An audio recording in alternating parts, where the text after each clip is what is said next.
통의 엔진을 점화하라라는 제목으로 함께 하나님 말씀을 나누도록 하겠습니다. 우리 주변에 보면 늘 잘 되는 사람이 가끔씩 있는 것 같습니다. 얼마 전에 한 연예인과 나이 차이가 많게 결혼한 남자분이 계시죠.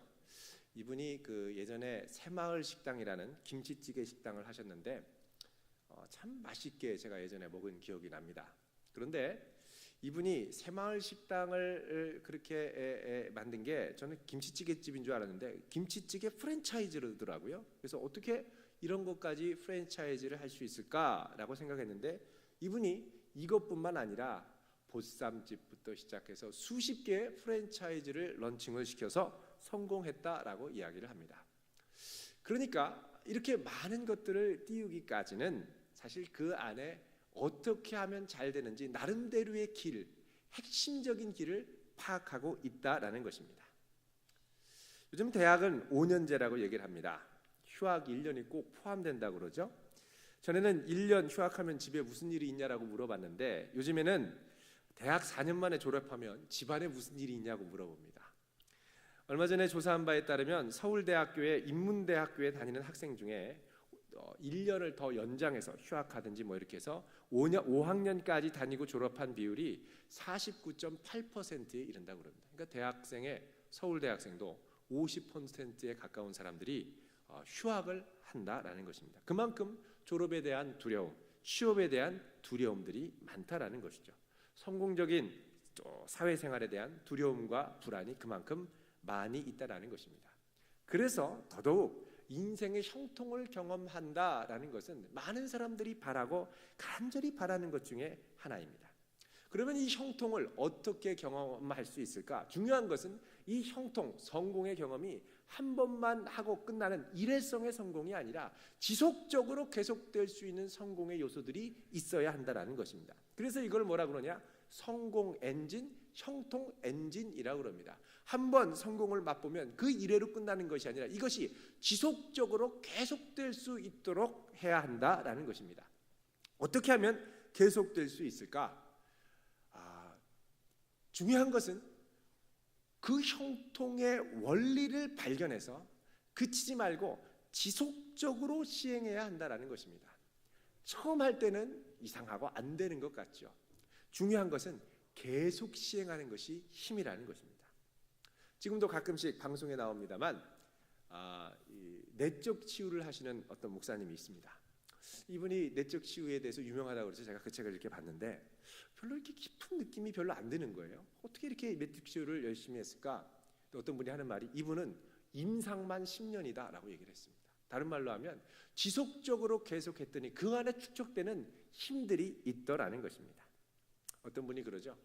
계속해서 위대한 일을 만드는 사람의 특징은 위대한 일을 만드는 요소를 집요하게 추구하고 그것을 반복적으로 추구하고 이것이 어느 정도 축적돼서 큰 폭발력을 이루기까지 지치지 않고 계속해서 시행하더라는 것입니다. 우리가 보약을 먹을 때 이 몸이 한두 번 먹어서 건강해지지 않죠. 지속적으로 먹고 어느 정도 한계가 이상이 되면 그 다음부터 이것이 제효력을 발휘하고 제효력을 발휘하면 상당히 오랜 기간 그 효과가 지속되는 것을 볼 수가 있습니다. 이것을 우리가 알 수 있는 것 중에 하나가 이런 것이죠. 예를 들면 이렇습니다. 요즘에는 이렇게 얘기합니다. 성품이 중요하다라고 얘기를 하죠. 전에는 실력이 중요한 줄 알았습니다. 근데 실력 중요한 사람 실력만 생각하다 보니까 좋은 실력을 갖고 좋은 직장에 갔더니 1년도 안 돼서 적응하지 못하고 그만두는 경우가 참 많더라는 것이죠. 그래서 알고 봤더니 왜 그러냐? 그럼 보통 공부 잘하는 사람의 특징이 집요한 데가 있습니다. 그리고 그거밖에 모르고 다른 것을 다 단칼에 자를 수 있는 단호함이 있어야 집요하게 자기 공부를 할 수 있거든요. 남들이 와가지고 맛있는 거 있다 먹으러 가자 뭐 있다 뭐 그러면 거기에 그래 하고 같이 이렇게 동화해주고 좀 이래야 되는데 다 자르고 공부만 하더라는 겁니다. 근데 이게 사회생활을 하려고 하다 보니까 이 사회생활이 잘 되느냐? 다 단칼에 자르려고만 하고 자기 일만 하려고 그러니까 이 융화가 잘 되지 않더라는 거예요. 그래서 갈수록 깨닫는 게 뭐냐? 성품이 중요하다라고 얘기를 합니다. 근데 성품보다 더 중요한 요소가 있다라는 거죠. 오늘 말씀 6절에 보면 이렇게 말씀하고 있죠. 같이 읽어보겠습니다. 시작.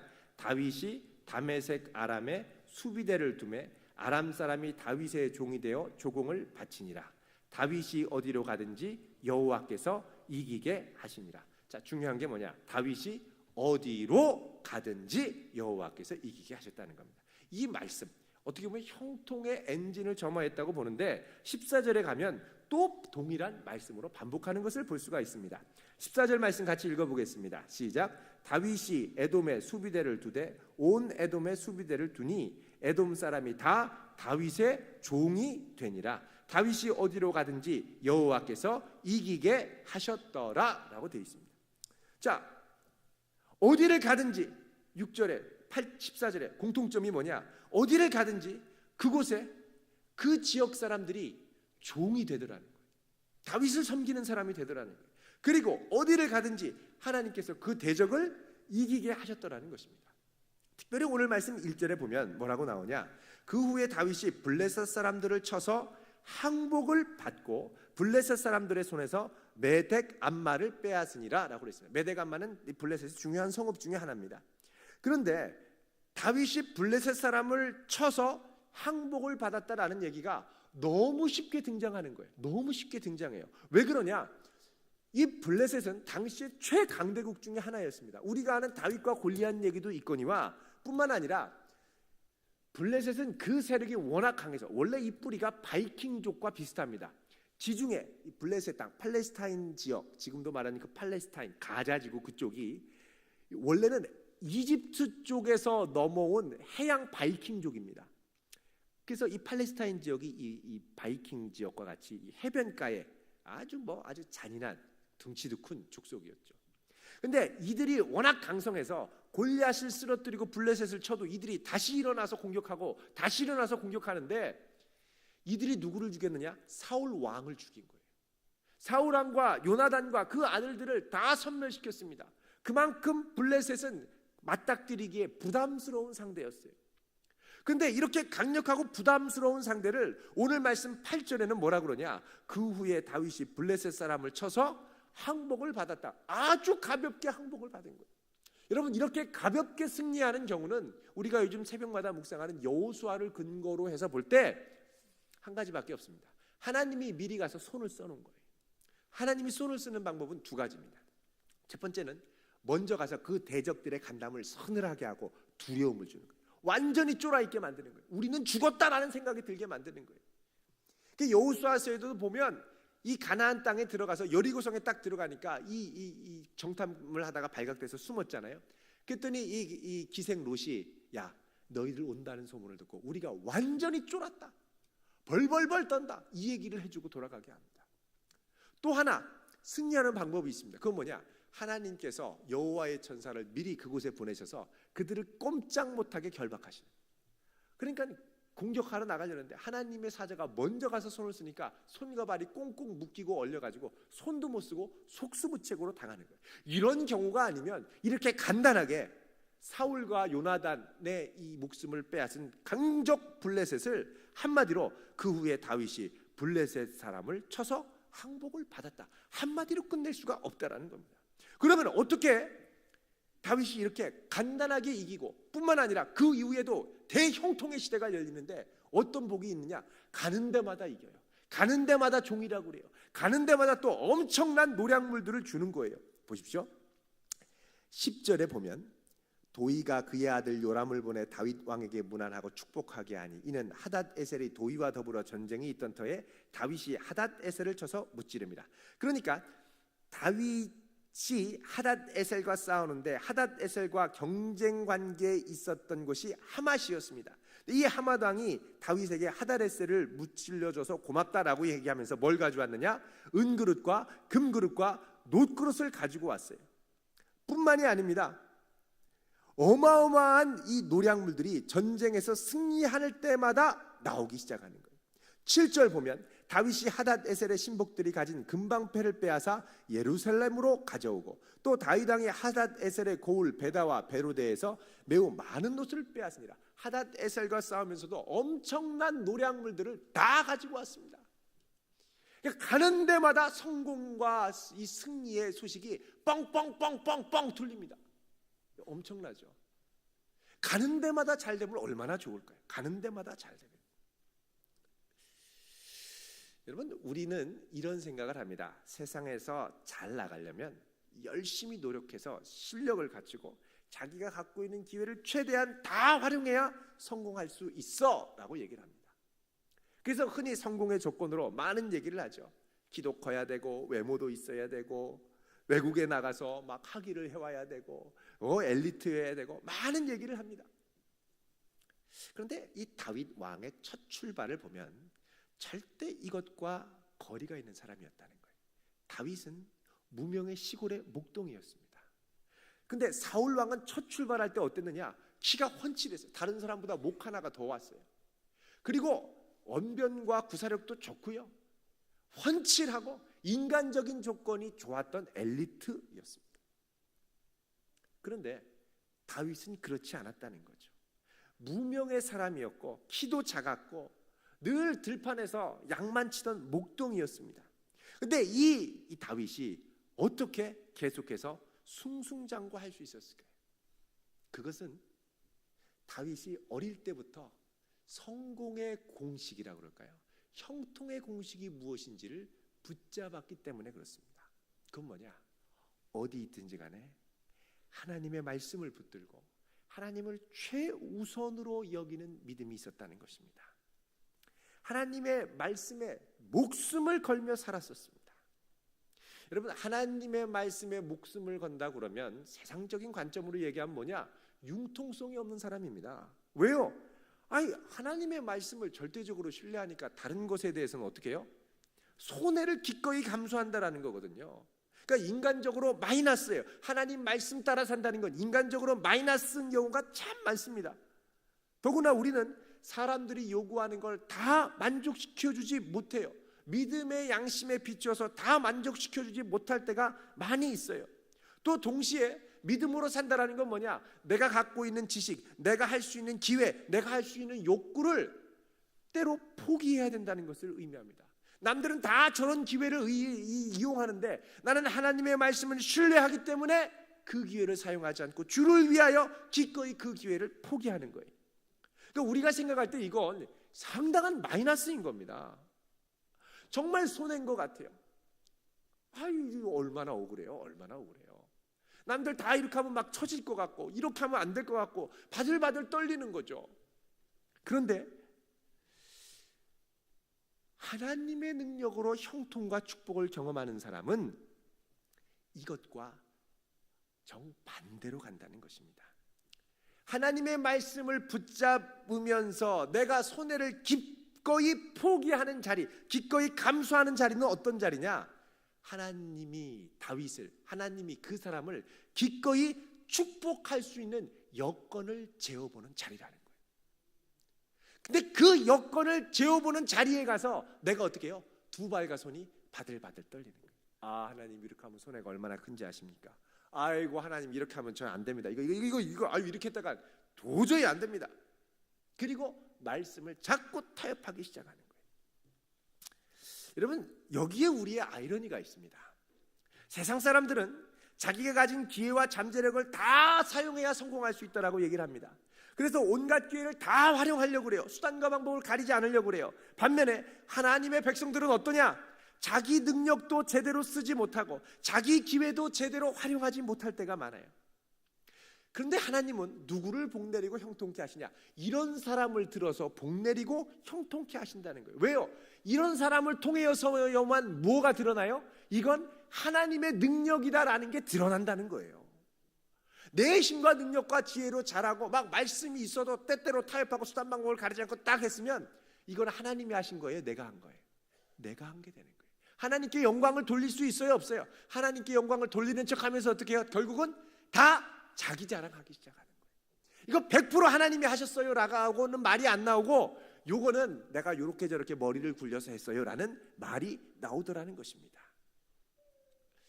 자, 다윗은 어릴 때부터 하나님의 말씀에 타협 없이 하나님의 말씀을 신뢰하며 하나님의 말씀을 끝까지 붙잡기 위해 몸부림을 쳤고 그 몸부림이 고난으로 이어져도 수많은 시간을 사울왕한테 쫓겨다니고 10년이 넘는 세월을 도망 다녀도 끝까지 하나님의 말씀을 놓지 않았습니다.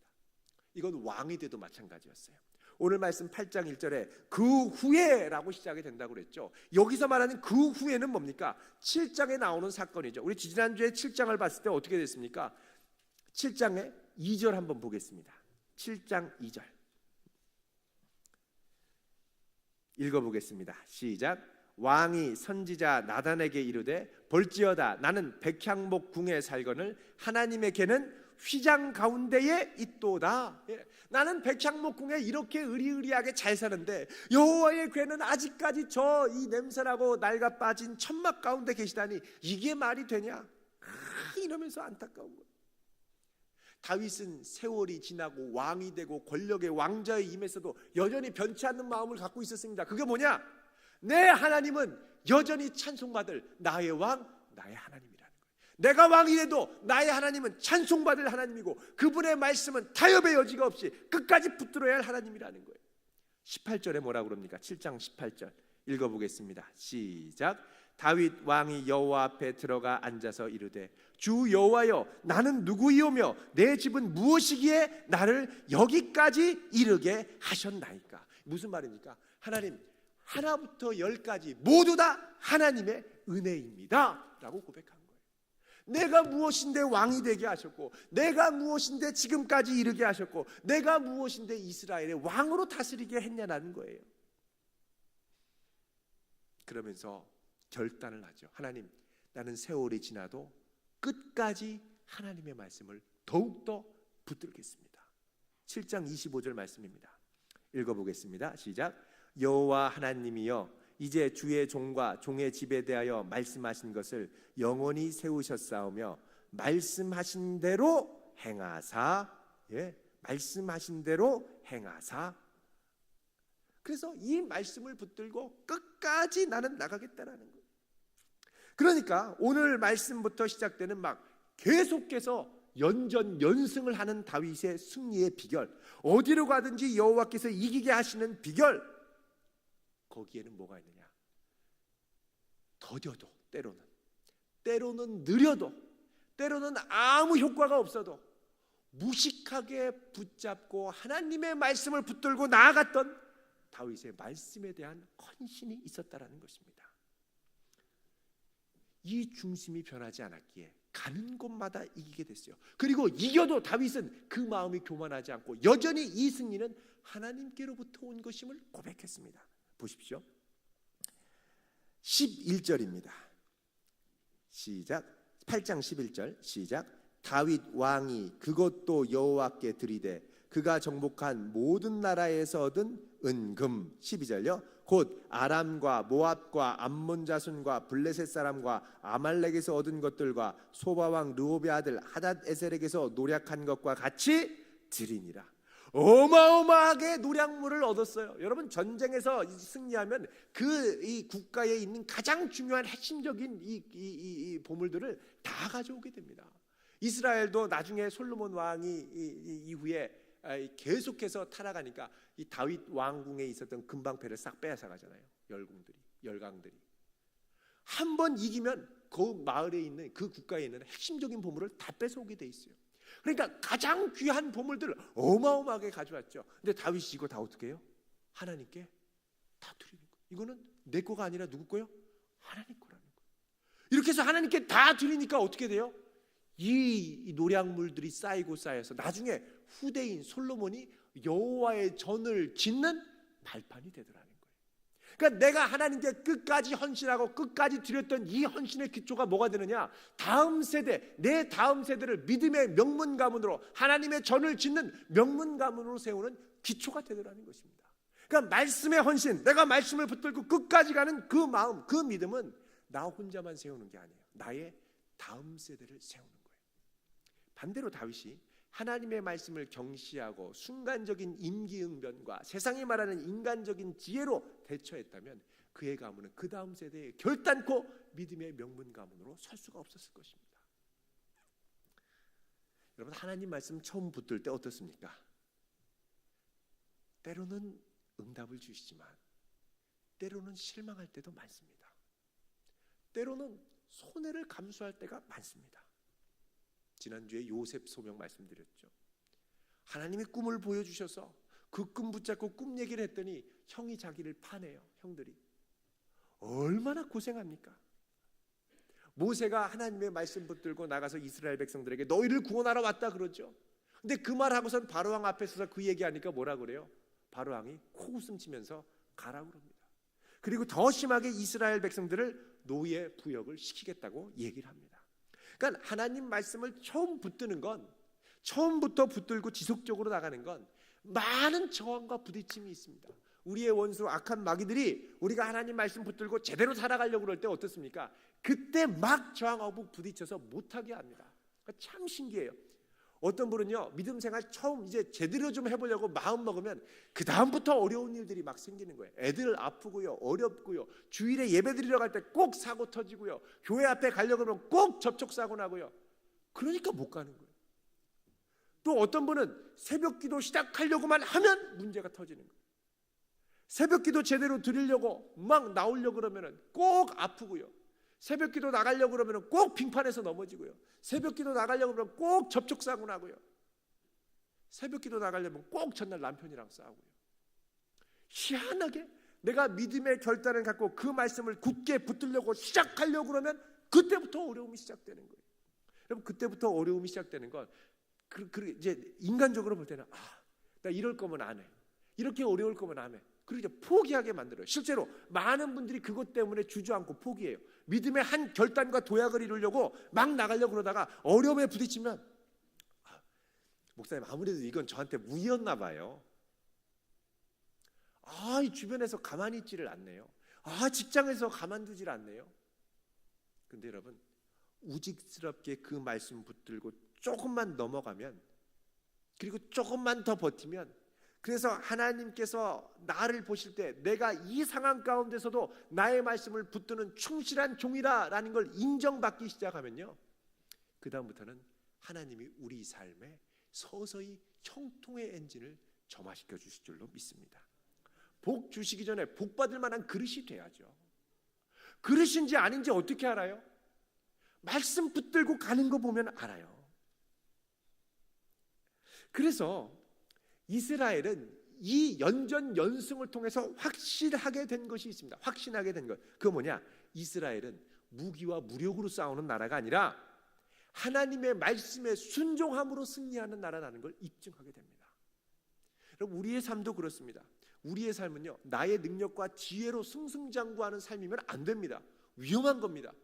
우리의 삶은요, 하나님의 말씀에 붙들려서요, 그 말씀에 순종할 때 주님이 열어주시는 형통한 길로 나아가는 인생이 되어야 할 줄로 믿습니다. 나중에 이렇게 형통하게 하시니까요, 하나님이 보너스로 주시는 축복이 있는 거 있죠. 그게 뭐냐? 사람의 축복입니다. 나랑 같이 고생하면서 믿음으로 그 말씀 붙들려고 같이 했으면서 몸부림쳤던 그 사람이 하나님이 형통케 하실 때 다윗의 나라 이스라엘을 더욱 든든히 서는 동역자가 되더라는 거예요. 그게 15절부터 나옵니다. 15절 읽어보겠습니다. 15절부터 18절까지 시작. 다윗이 온 이스라엘을 다스려 다윗이 모든 백성에게 정의와 공의를 행할세. 수르야의 아들 요압은 군사령관이 되고 아힐롯의 아들 여호사밧은 사관이 되고 아히두베의 아들 사독과 아비아달의 아들 아히멜렉은 제사장이 되고 스라야는 서기관이 되고 여호야다의 아들 브나야는 그렛 사람과 블렛 사람을 관할하고 다윗의 아들들은 대신들이 되니라. 지금 다윗 왕조의 핵심적인 핵심 요원들, 핵심 일꾼들이 여기에 등장하고 있습니다. 언제 등장합니까? 15절에 다윗이 온 이스라엘을 다스려 모든 백성에게 정의와 공의를 행할 때, 드디어 다윗이 모든 백성에게 통치의 영향력과 능력을 행하기 시작할 때, 그때 필요한 리더십으로 준비된 일꾼들이 있는데, 이들은 언제부터 준비됐느냐? 아둘람 굴에서 도망하며 피신하던 400명의 동역자들이 있을 때부터 같이 했던 사람들이라는 거예요. 여러분, 내가 믿음으로 씨름할 때 쉽지 않을 때가 있습니다. 이렇게 하다 보면 인간적인 계산으로는 망할 것 같아요. 여러분, 망해도 말씀 붙들고 망하면 하나님이 다시 일으켜 세워주시는 줄 믿으시기 바랍니다. 근데 내가 내 지혜를 의지하다가 망하면 그때는 회복되는 게 참 어렵습니다. 망해도 그 망하는 길 가운데 새로운 길을 예비하시는 분이 하나님이신 줄로 믿습니다. 그러니까 어떻게 해요? 말씀 붙들어야죠. 여러분, 아무리 머리가 좋고 재주가 좋아도 성품 좋은 사람이 결국에는 이긴다고 그러죠. 근데 성품 좋은 사람을 이기는 건 누구냐? 하나님의 말씀 붙드는 사람입니다. 어찌됐든 끝까지 우직스럽게 그 말씀을 붙들고 나아갈 때 하나님께서 우리 인생에 성공과 형통의 엔진을 점화시켜 주실 줄로 믿습니다. 근데 이 축적될 때까지 시간이 걸리는 거예요. 축적될 때까지. 하나님의 말씀에 순종하는 사람이라는 것을 입증해서 축적될 때까지 시간이 걸리는 거예요. 로버트 클린턴이라고 미국 플러 신학교에서 크리스천 리더십 이론을 가르치는 분이 있습니다. 이분이 전 세계에 하나님께 귀하게 쓰임받았던 수천 명의 일꾼들을 연구조사했는데 공통점이 있더라는 거예요. 그 중에 하나가 뭐냐? 하나님은 그분의 일꾼들을 꼭 쓰시기 전에 반드시 거치는 이 시험이 몇 가지가 있는데 그 중에 하나가 순종 시험이라는 거예요. 그 말씀을 우직하게 순종하느냐, 이 말씀을 순종하는 것에 통과하면 하나님이 다음 단계로 끌어가세요. 그 사람을 쓰시기 위해. 근데 순종하는데 실패하면 그 다음 단계로 가는 듯 하는데 또 다시 한번 그 순종 시험을 불어닥치게 하셔서 그 순종 시험에 합격하는지 안 하는지를 보세요. 그러니까 내가 순종하기를 거부하고 걸려 넘어지면 다음 단계 다른 곳에 가면 좀 괜찮을 것 같죠. 거기서 또 순종 시험이 다가와요. 거기서 또 이기지 못하면 또 다른 곳으로 피난해 가죠. 또 다른 곳으로 회피하면 거기서 또 순종 시험이 또 닥쳐와요. 그 결국은 내가 완전히 그분 말씀 앞에 순종하게 될 때 하나님이 우리를 멋지게 그 다음 단계로 들어 사용하신다는 것입니다. 오늘날 다윗의 형통은 순간의 형통이 아닙니다. 13년 이상을 피신하면서 목숨을 걸고 도망다니면서도 나의 하나님, 나의 하나님, 내 마음이 확정되었사오니 내가 주를 찬송하고 수구마 비파야 주를 찬송하리로다. 그 광야 한가운데서도 말씀을 순종하며 주님을 찬양했던 다윗의 믿음의 결단이 수십 년을 압축되게 살아가면서 이 농축되다가 드디어 하나님의 손에 쓰임받는 때가 되자 이것이 폭발적으로 늘어나게 되는 것입니다. 여러분, 티핑 포인트라는 게 있죠. 어느 순간에 급가속해서 그 능력이 확 나타날 때가 있습니다. 어떤 제품도 인기 있을 때 갑자기 확 뜨는 순간이 있다고 그러죠. 이 뜨는 순간까지가 어려운 거예요. 일단 뜨고 나면 그 다음에는 뜨기까지 힘이 안 들어요. 창공을 날아다니는 것처럼 바람 타는 거예요. 비행기가 바람을 거슬려서 올라갈 때 연료의 거의 절반 가까이를 쓴다고 그러죠. 날아오를 때 다 쓰는 거예요. 그러니까 참 어려워요. 근데 일단 그거를 집요하게 순종하고 쫙 올라가고 나면 그 다음부터 어떻게 해요? 하나님이 주시는 은혜의 파도를 타기 시작하는 거예요. 이 은혜의 파도를 타는 맛이 기가 막힙니다. 이 은혜의 파도를 탈 수 있는 성도 되시길 바랍니다. 이 은혜의 파도를 맛볼 수 있는 성도 되시길 바랍니다. 절대 환경과 세상 사람들이 뭐라고 하더라도 거기에 타협하지 말고 나는 내 중심을 여호와의 말씀에 고정시키리라. 이 결단으로 하나님 말씀 붙들고 승리할 수 있는 거룩한 성도 되시길 주님의 이름으로 축원드립니다. 우리 시간 함께 기도드리겠습니다.